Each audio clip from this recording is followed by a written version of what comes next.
رحيم. قال الله تبارك وتعالى في كلامه المجيد: يؤتي الحكمة من يشاء ومن يؤت الحكمة فقد أوتي خيرا كثيرا وما يذكر إلا أولو الألباب. وقال رسول الله صلى الله تعالى عليه وسلم: بلغوا عني ولو آية. پلمن خمون یو ټول پارا پارا خدا کار دے چې څوک پټ او څوک ښکارا. خدای چرې رڼا نکلې تیاره ښه ده، خدای چرې رڼا نکلې تیاره ښه ده، که رڼا شي مونږ به یو ټول په ننداره. خوب نامی محمد ہے اے مومنو، خوب نامی محمد ہے اے مومنو، جس میں نقطہ بے رب کو گوارا نہیں. جو نبی کی محبت سے منہ پھیر لی، جو نبی کی محبت سے منہ پھیر لی، دونوں عالم میں اس کا گزارا نہیں. نسبت مصطفیٰ صلی اللہ علیہ وسلم بھی بڑی چیز ہے، جس کی نسبت نہیں اس کی بخشش نہیں. ان اللہ و ملائکتہ یصلون علی النبی یا ایہا الذین آمنوا صلوا علیہ وسلموا تسلیما. شوق ذوق محبت سر درود شریف و اللہم صل علی سیدنا محمد وعلی آل سیدنا محمد وبارک وسلم. محترم و عزیزانو، یقیناً ما ته چې کله عبدالباسط مولوي صاحب بیان دپاره وینا وکړله، کله کله اوس داسې موبایل کې مذاق کومه، ما ویل یو وخت به داسې راشي دا خلک په ما پره کي یا به تا به راسم یو ځای پره کي، ځکه دا خلک به وایي چې په دې ټولو علاقه کې دا یو مولا دی. ما یې ته داسې مهرباني وکړه چې متبادل نور علماو ته ووایه، او خیر دی ستا پروګرام خو هر ټیم کې مونږ شریکت کوو، خو مولوي صاحب وي چې خامخا به راځې، بیا ورته ما وي چې خیر حاضري به وکړم. یقیناً زه یو طالب علم یم، صفا خبره ده، او د طالب علم د علماو مخې ته د هغې به څه مقامي. مونږ کمزوري یو، لیکن د الله دین چاته محتاج نه دی. او قرآن وی یا ایها الناس انتم الفقراء، قرآن وی فقیران یی، محتاج یی. غنی ذات یو د رب العالمین ذات دی. محترم و عزیزانو، زما خویندو میندو، انشاءاللہ ما نه پس په مولانا محترم سے بیان کې زه صرف 9-10 منټه مختصر خبره کوم. ما نه وړاندې مفتی صاحب ښکلی مزیدار بیان وکړو، خو تاسو به انشاءالله تر آخره پورې کینئ.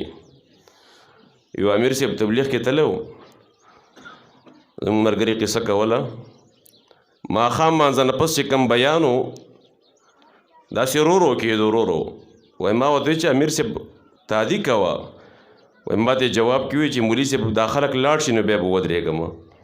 وایي ما وایي چې دا موږ راغلي سره یو، دې خلکو ته راغلي یو. تاسو به انشاءالله ځئ نه، اخره پورې به انشاءالله کینئ. مجلس اخر کې فرشته اعلان کوي: ان قوموا مغفورا لکم قد بدلت سیئاتکم بالحسنات. تاسو ودرېدو نه مخکې رب العالمین ستاسو ګناهونه په نیکو باندې بدل کړله. د دې دین د برکت ته وجې نه زمونږ د علماو کې یو عالم دی، شیخ العرب شیخ العجم، حضرت مولانا ډاکټر شیر علي شاه صاحب نور الله مرقده. لوی شخصیت او لوی علمیت ورته الله ورکړی و. هغه د دې مجلس باره کې څه وایي، داسې دیني مجلس چې کله خلک راجم شي که نه، دې باره کې به هغه څه وی. ډاکټر صاحب فرمایله وایي دا دومره برکتي مجلس دی، دومره نورانی مجلس دی. وایي په دې مجلس کې یو ډاکټر صاحب ناست دی، مثال یې ذکر کو، یو ډاکټر صاحب ناست دی، یو لوی ډاکټر دی.